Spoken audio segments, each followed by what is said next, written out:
بہت شکریہ جی۔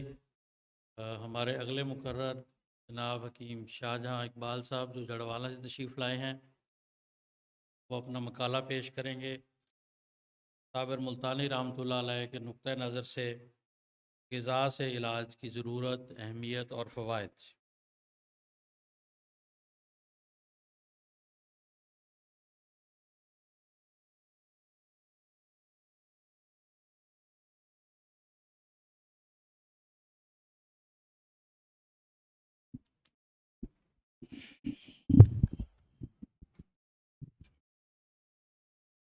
الحمدللہ رب العالمین،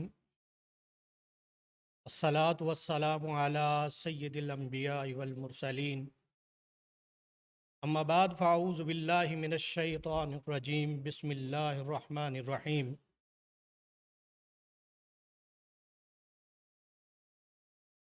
وَقُلُوا وَاشْرَبُوا وَلَا تُسْرِفُوا صدق اللہ العظیم۔ نہیں ہے نا امید اقبال اپنی کشت ویراں سے، ذرا نم ہو تو یہ مٹی بڑی زرخیز ہے ساکی۔ الحمدللہ اللہ رب العزت کا کروڑہ مرتبہ شکر ہے کہ اللہ رب العزت نے ہمیں مسلمان پیدا فرمایا اور دین کے ایک بڑا حصہ خدمت خلق اس کے لیے مصروف عمل کیا۔ میں اپنے اسٹیج پر موجود تمام مہمانان گرامی، ہمارے اساتذہ کرام اور جو قارئین و سامعین سامنے تشریف فرما ہیں، سب کو دل کی اتھاہ گہرائیوں سے خوش آمدید کہتا ہوں۔ صابر ملتانی رحمۃ اللہ تعالی، وہ شاعر نے کہا نا کہ یہ نصف صدی کا قصہ ہے، 2-4 برس کی بات نہیں۔ تو اور یہ اسٹیج پر جو ہمارے، اگر آپ فلیکس دیکھیں تو وہاں پر لکھا ہے چراغ صابر رحمۃ اللہ تعالی۔ شاعر نے کہا یہی چراغ جلیں گے تو روشنی ہوگی، اور الحمدللہ صابر ملتانی رحمۃ اللہ تعالی کا وہ خواب جو ہے وہ پورا ہونے جا رہا ہے، اور انشاءاللہ گزرتے دنوں میں یہ سلسلہ انشاءاللہ پوری چمک دمک کے ساتھ پوری دنیا میں انشاءاللہ روشن ہوگا۔ صابر ملتانی رحمۃ اللہ تعالی نے جو یقین بخشا، الحمدللہ مجھے چہروں پر نظر آ رہا ہے۔ سب سے پہلا کسی محقق کا، کسی سائنٹسٹ کا، وہ سب سے پہلا کام یہ ہوتا ہے کہ وہ اپنے شاگردوں کو، اپنے سامعین اور ناظرین کو سب سے پہلے یقین اور ایمان کی جو مضبوط بنیادیں ہیں وہ فراہم کریں۔ صابر ملتانی رحمۃ اللہ تعالی نے غذا کے حوالے سے، کہ میرا ٹاپک ہے اور وقت بھی بڑا شارٹ ہے، خلیفہ ہارون الرشید کے زمانے میں ایک عیسائی پادری نے کہا ہے کہ جی، سوال کیا علی بن حسین بن واقد رحمۃ اللہ تعالی سے کہ 2 طرح کے علوم ہیں، ایک علم الادیان اور دوسرا علم الابدان، صاحب کیا آپ کی کتاب میں بھی کوئی طب کے حوالے سے کوئی علم ہے؟ تو حضرت رحمۃ اللہ تعالیٰ نے فرمایا کہ ہمارے کلام الہی میں، قرآن مجید فرقان حمید میں، اللہ تعالیٰ نے بالکل ایک چھوٹی سی آیت مبارکہ میں پوری طب کو سمو کے رکھ دیا۔ انہوں نے کہا اچھا جی، ذرا فرمائیے کون سی آیت مبارکہ ہے؟ یہ آیت مبارکہ انہوں نے پڑھی کہ کلوا واشربوا ولا تسرفوا۔ فرمایا اس ایک آیت، پوری آیت کا ایک ٹکڑا ہے، اس میں پوری طب کو سمو کے رکھ دیا اللہ رب العزت نے۔ اور یہ کیسے ہو سکتا ہے؟ حضرت علامہ اقبال کے بارے میں کسی عالم دین نے کہا تھا کہ اقبال قرآن کی آنکھ سے دیکھتے ہیں اور قرآن کے دماغ سے سوچتے ہیں۔ میں یہ کہوں گا کہ حضرت صابر ملتانی رحمۃ اللہ تعالی بھی قرآن کی آنکھ سے دیکھتے ہیں اور قرآن کے دماغ سے سوچتے ہیں۔ اتنے بڑے نقطے کو صابر ملتانی رحمۃ اللہ تعالی جو چھوڑتے کہ جو طب کا لب لباب نچوڑ ہے، ایکسٹریکٹ ہے، اس کو چھوڑتے آپ نے غذا کے حوالے سے علاج بالغذا کو اگر ہائے نظر ہو سکتے ہیں، اس کی بہت ساری تقسیم ہو سکتی ہے، اس تقسیم میں اس کو رکھ کے اس کا تقابلی جائزہ لیا جا سکتا ہے۔ مختصر وقت میں دیکھیے، غذا سے علاج کے حوالے سے ہم بڑے خوش قسمت ہیں۔ تمام پیتھی میں کسی پیتھی کو یہ عنوان حاصل نہیں ہے سر، دنیا طب کی تمام پیتھی کو یہ عنوان حاصل ہی نہیں ہے، یہ صرف اور صرف قانون مفرد اعضاء کو حاصل ہے کہ صابر ملتانی رحمۃ اللہ تعالی نے اسے ایک عنوان یہ بھی بخشا کہ طب علاج بالغذا۔ یورپ میں بہت سی کتب لکھی گئی علم الغذا پر، بہت ساری تھیریز پیش کی گئیں۔ قبلہ تشریف فرما ہے ڈاکٹر سوشلر نے وہ بایو کیمک تھیوری پیش کی، کیلوریز کا ایک پلان کی تھیوری موجود ہے، موجودہ وقت میں کیٹو ڈائٹ کی حوالے سے ایک تھیوری موجود ہے، لیکن دیکھیے کہ زمانے کے گزرنے کے ساتھ ساتھ یہ تھیوریز ختم ہوتی گئیں۔ اس کی وجہ کیا تھی؟ اس کی وجہ یہی تھی کہ غذا سے علاج کا جو طریقہ کار تھا، بنیادی اصول اور بنیادی قوانین اس سے ہٹ کے بات کی گئی، اس کو بالائے طاق رکھ کے بات کی گئی۔ صابر ملتانی رحمۃ اللہ تعالیٰ فرماتے ہیں کہ 25 سال کی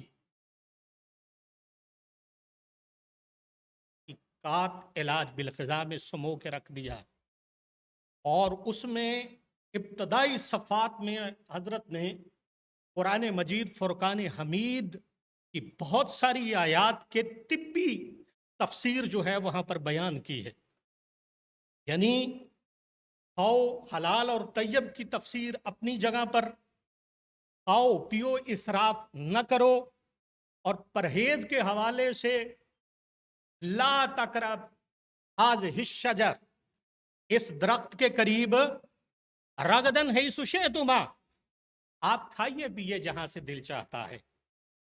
یہ غذا کی سلیکشن ہے جو رب العالمین نے حضرت آدم علیہ السلام کو جب سے انسان پیدا ہوا اور اس کے اندر یہ جبلت میں ایک بھوک رکھ دی گئی، اسی ساتھ باہر غذا کو انسان کے ساتھ اسی وقت اٹیچ کر دیا گیا، اور ساتھ پرہیز بھی بتایا کہ اس شجر کے پاس نہیں جانا۔ پھر صابر ملتانی رحمۃ اللہ تعالیٰ نے غذا کی تقسیم میں، غذا کی کیٹیگری میں، قرآن مجید فرقان حمید میں بنی اسرائیل کے واقعے کی پوری آیت، جہاں پر آپ نے متوازن غذا کے حوالے سے 10 اعتراضات آپ نے پیش کی اپنی کتاب میں، وہیں پر آپ نے فرمایا کہ بنی اسرائیل کے لوگ انہوں نے من و سلوہ چھوڑ کر حضرت موسیٰ علیہ السلام سے یہ التجا کی کہ جی ہمیں زمین کی پیداوار دیجیے، دالیں ہوں، پیاز ہو، مسور ہو، اس طرح کی غذائیں دیں۔ قرآن مجید فرقان حمید صابر ملتانی رحمۃ اللہ تعالیٰ لکھتے ہیں کہ اللہ رب العزت نے اس آیت کو بیان کرنے کے بعد اگلا جو جملہ ارشاد فرمایا وہ یہ ارشاد فرمایا کہ تم بہتر کو چھوڑ کر ادنا درجے کی چیزوں کی ڈیمانڈ کر رہے ہو۔ آج یورپ اس نقطے تک آج پہنچا کہ جی پروٹین सबसे परफेक्ट सबसे बेहतरीन गज़ा है। और कुरान करीम फुरकान हमीद ने आज से 1400 साल पहले बयान कर दिया, जिसको साबर मुल्तानी रहमतुल्लाह ताला ने बयान किया है अपनी किताब तहकीकात अलाज बिल ग़ज़ा में। तो साबर मुल्तानी रहमतुल्लाह ताला की नज़र में आपका एक इक़्तिबास पेश करूँगा। इसकी बहुत सारी डिटेल है, लेकिन इंशाअल्लाह जैसे जैसे वक्त आइंदा इंशाअल्लाह आपसे मुलाकात होती रहेगी। इलाज बिल ग़ज़ा की अहमियत के हवाले से देखें, बहुत सारी चीज़ें देखने की, इसको मुख्तलिफ़ एंगल्स में मैं समझता हूँ तकसीम करके देखा जाए तो एक पूरी पूरी किताब या बहुत सारी किताबें बन सकती हैं। साबर मुल्तानी रहमतुल्लाह ताला फरमाते हैं कि खुद लिखते हैं कि इलाज बिल ग़ज़ा की जो अहमियत यूरोप में बहुत सारा इल्मुल ग़ज़ा पे काम हुआ, अगर उनको इकट्ठा किया जाए। एक डॉक्टर वेले का हवाला देते हैं साबर मुल्तानी रहमतुल्लाह ताला कि एक वक्त आएगा कि जब डॉक्टर प्रिस्क्रिप्शन करेगा, नुस्खा लिखेगा, तो उस पे उसके पैड पर दवाएं नहीं होंगी, उसके पैड पर ग़ज़ा होगा। वो दौर अब शुरू हो रहा है, और ये मैं समझता हूँ कि ये तो इलाज बिल ग़ज़ा निशाद सानिया है।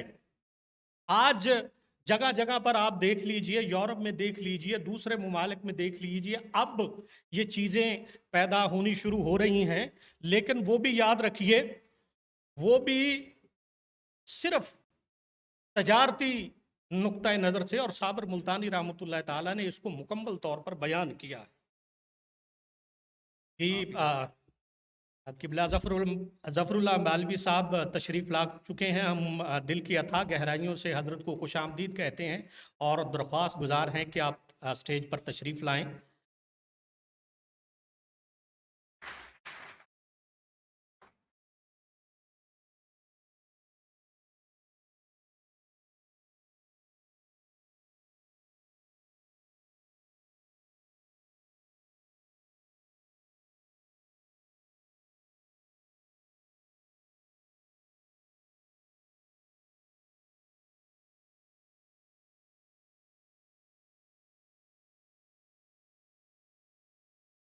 इलाज बिल ग़ज़ा की अहमियत पर एक इक़्तिबास आपकी खिदमत में पेश करके मैं इजाज़त चाहता हूँ।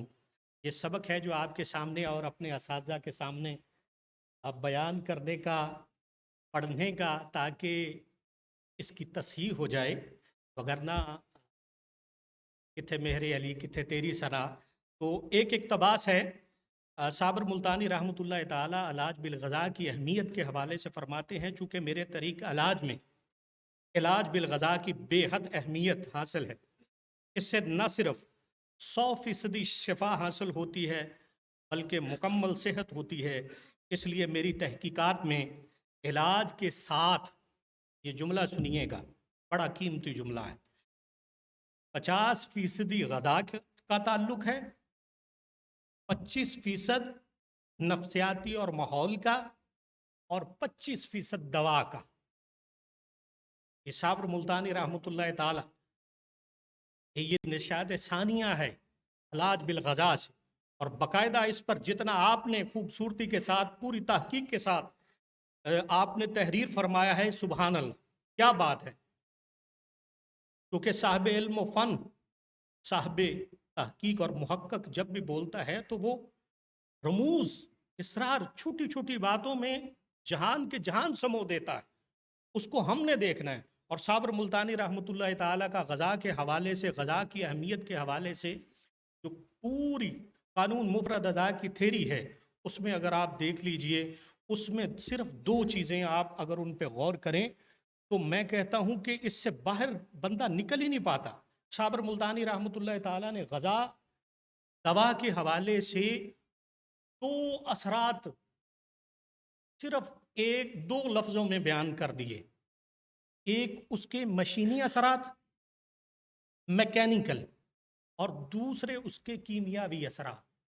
कीमियावी असरात को लेकर चलना शुरू हो जाए तो ग़ज़ा का मुंह से लेकर, स्लीवरी ग्लैंड से लेकर, मैदे के गुदूद, फिर पैंक्रियाज का, फिर सफरा का, मेटाबॉलिज्म का, उसके बाद कैटाबॉलिज्म, सारी चीजें खुलती हैं एक मर्तबा फाउंडेशन, उसके बाद फिर वो सारी चीजें दोबारा बॉडी उसको बनाती।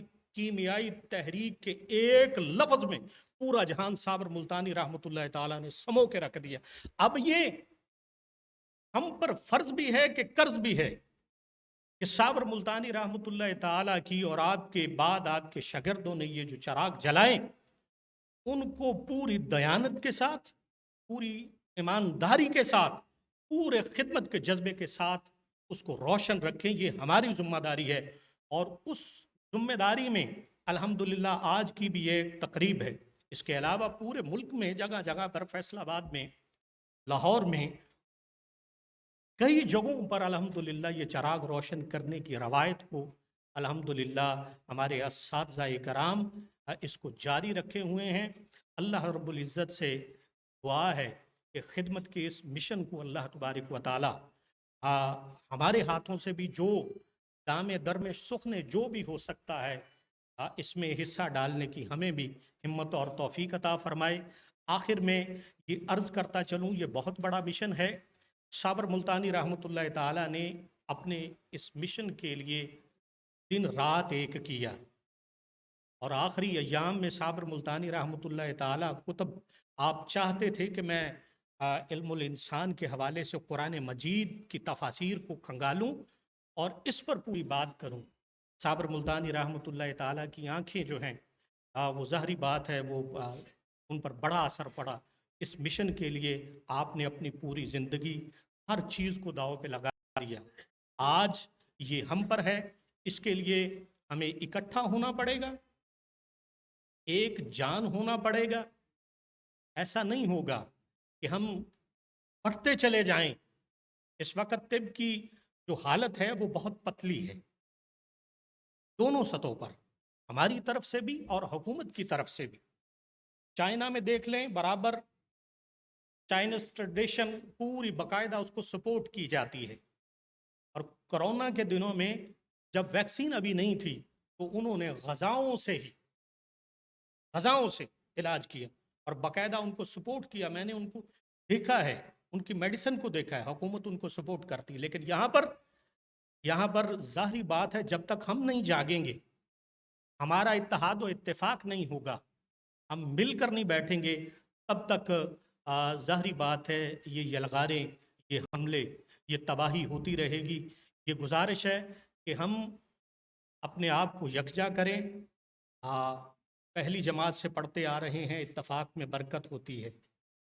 बस वो शायद कहानियों तक ही हम समझते हैं। वो कहानी पढ़ते थे, दूसरी में, तीसरी में, बड़ी मरतबा लिखी। इत्तेहाद और इत्तफाक में बरकत है। अल्लाह रब्बुल इज़्ज़त हमारे इत्तेहाद और इत्तफाक को बरकरार रखे और इसमें बरकत नसीब फरमाए। वमा अलैना इल्लल बलाग।